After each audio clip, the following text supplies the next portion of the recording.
अस्ट्रेलियाको क्यानबेरामा नेपाल महोत्सव 2025।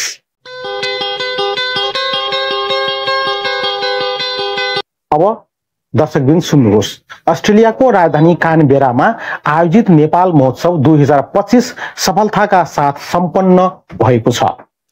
नेपाली कला संस्कृति, नेपाली पहिरन, खानाको परिकार र पर्यटन प्रवर्धन गर्ने उद्देश्य राखी क्यानबेरामा आयोजित महोत्सव राजधानी नेपालमै बनेको थियो।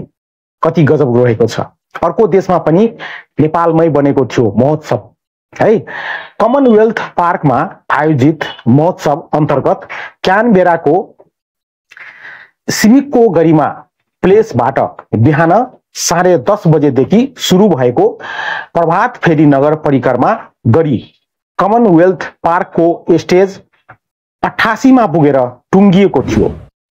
पञ्चे बाजा सहित निस्किएको प्रभात फेरीमा लाखे नाच र कुमारी नाच प्रस्तुत गरिएको थियो हैन। हाम्रो नेपालको परम्परागत नाचहरू प्रस्तुत गरिएको थियो है। लाखे नाच र कुमारी नाच एकदमै मजा आउँछ।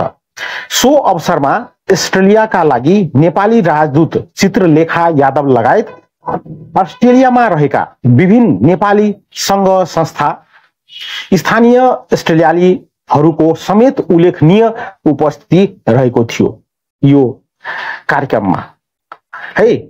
दर्शकवृन्द, एकदमै रमाइलो भएको थियो, जसको बारेमा म तपाईहरुलाई भन्दैछु।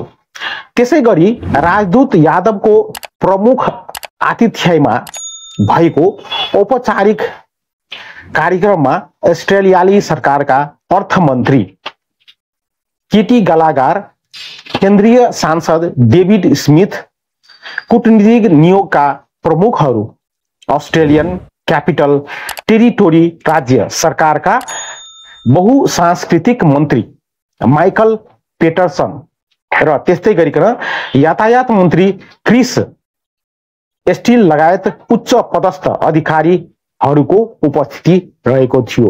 महोत्सव एकदमै रमाइलो भएको थियो। नेपालमै बनेको थियो त्यो महोत्सव चाहिँ।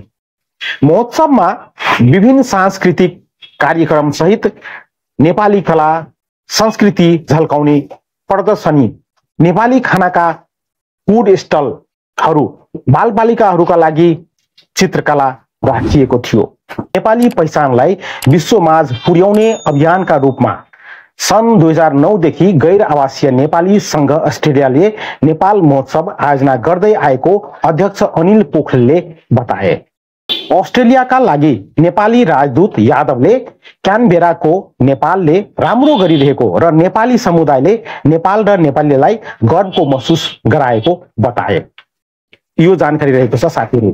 सो यहाँहरुलाई कस्तो लाग्यो पक्कै पनि कमेन्टमा आफ्नो विचार लेख्नु होला र तपाईलाई कस्तो लाग्यो त्यो त लेख्नु नै होला। साथसाथै यो भिडियोलाई लाइक गर्नु होला र शेयर गर्नु होला र यो च्यानललाई सब्स्क्राइब गर्नु भएको छैन भने पक्कै पनि सब्स्क्राइब गर्नु होला। किन भन्दाखेरि यस्तै प्रकारको सानो सानो महत्त्वपूर्ण जानकारी लिएर म उपस्थित हुन्छु यो च्यानलमा। यहाँहरुको समय एकदमै शुभ होस् भन्दै आजको यो भिडियोबाट म बिदा लिन चाहन्छु। Thank you so much.